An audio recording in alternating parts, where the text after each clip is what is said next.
rancangan undang-undang haluan ideologi Pancasila atau yang disingkat RUU HIP wajib ditolak oleh segenap rakyat dan bangsa Indonesia. Sekurangnya ada 7 sebab. Sebab pertama, bahwa haluan ideologi Pancasila sebenarnya pada hakikatnya sudah ada termaktub dalam Undang-Undang Dasar 1945.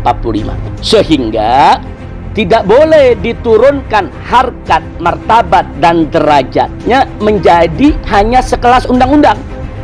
Sebab kedua, bahwa definisi haluan ideologi Pancasila dalam RUU HIP tidak lagi meletakkan agama sebagai sesuatu yang pokok dan mendasar, tapi diganti dengan mental spiritual. Bahkan dalam RUU HIP pasal 7 ayat 2 ada upaya memeras Pancasila menjadi trisila atau 3 sila, yaitu sosio-nasionalisme dan sosio-demokrasi serta ketuhanan yang berkebudayaan. Menurut saya, ini merupakan pelecehan terhadap agama dan nilai-nilai luhur ketuhanan yang Maha Esa yang selama ini dijunjung tinggi oleh rakyat dan bangsa Indonesia. Sebab yang ketiga, bahwa dalam RUU HIP pasal 5 ayat 1 menyatakan bahwa sendi pokok Pancasila adalah keadilan sosial. Ini mirip persis dengan manifesto PKI yang pernah digariskan oleh gembong PKI, yaitu DN Aidit pada tahun 1963, di mana DN Aidit menyatakan bahwa urat tunjang Pancasila, urat tunjang Pancasila maksudnya sendi pokok atau intisari Pancasila, menurut PKI adalah keadilan sosial, bukan ketuhanan yang Maha Esa.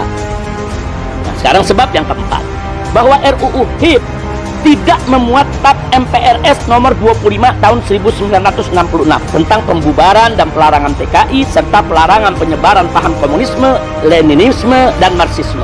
Padahal TAP MPRS nomor 25 tahun 1966 merupakan konsideran, merupakan pertimbangan penting bagi RUU HIP untuk melindungi Pancasila dari rongrongan PKI dan segala pahamnya. Sebab yang kelima, kita ingin membuktikan bahwa adanya benang merah, adanya keterkaitan atau adanya hubungan antara RUU HIP dengan agenda PKI. Nah, itu bisa terlihat jelas di mana pada saat ini menjadi sebab kelima, bahwa ketua panja RUU HIP adalah anggota DPR RI dari PDIP yang bernama Ripka Ciptaning. Nah, Ripka Ciptaning ini patut diduga kuat bersama komplotannya di DPR RI yang memasukkan manifesto PKI ke dalam RUU HIP. Nah, indikasinya apa? Indikasinya pertama, bahwa Ripka adalah pengarang 2 buku kontroversial yang membela PKI. Nah, yang pertama buku berjudul Aku Bangga Jadi Anak PKI, dan yang kedua adalah buku yang berjudul Anak PKI Masuk Parlemen. Nah, di mana dalam kedua buku ini keberpihakannya, pembelaannya terhadap ideologi PKI sangat jelas sekali. Bahkan pemutarbalikannya terhadap sejarah PKI itu sendiri juga dilakukan dalam kedua buku tersebut. Nah, kemudian sebab yang keenam, bahwa banyaknya anggota DPR RI, khususnya dari PDIP, saya garis bawahi, khususnya dari PDIP, yang selama ini selalu membela PKI dan menjadikan PKI sebagai korban Orde Baru, serta sering terlibat dalam acara reuni keluarga PKI dengan istilah temu kangen di berbagai daerah dengan dalih kunjungan kerja, yaitu kunker DPR RI, seperti yang dilakukan salah satu politisi PDIP, yaitu Diah Pitaloka dan kawan-kawan di Banyuwangi dan daerah lainnya sejak beberapa tahun yang lalu. Nah, ternyata mereka ini juga semua terlibat dalam panja RUU HIP.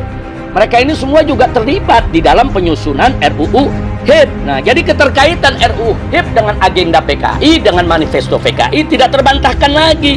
Ini merupakan indikasi kuat bahwa memang Neo PKI sudah dan sedang bergerak untuk bangkit dengan segala macam cara, termasuk bagaimana mereka menghasilkan suatu undang-undang yang bisa menjadi pintu gerbang untuk mereka bangkit kembali. Sebab yang ketujuh, sikap rezim Jokowi dengan PDIP-nya yang sangat lunak terhadap aktivis neo-PKI di Indonesia dan kebijakan membangun poros Jakarta-Beijing beserta kerjasama yang super luar biasa dengan PKC, Partai Komunis Cina, serta secara sengaja dan sadar memberikan aneka ragam jabatan publik yang vital kepada komplotan neo-PKI.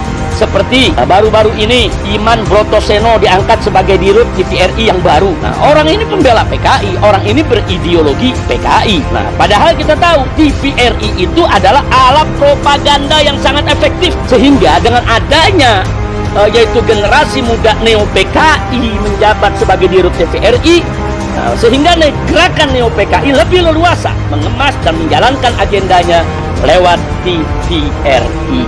Sikap rezim Jokowi yang seperti ini telah memberi andil besar dalam membuka keran kebangkitan PKI.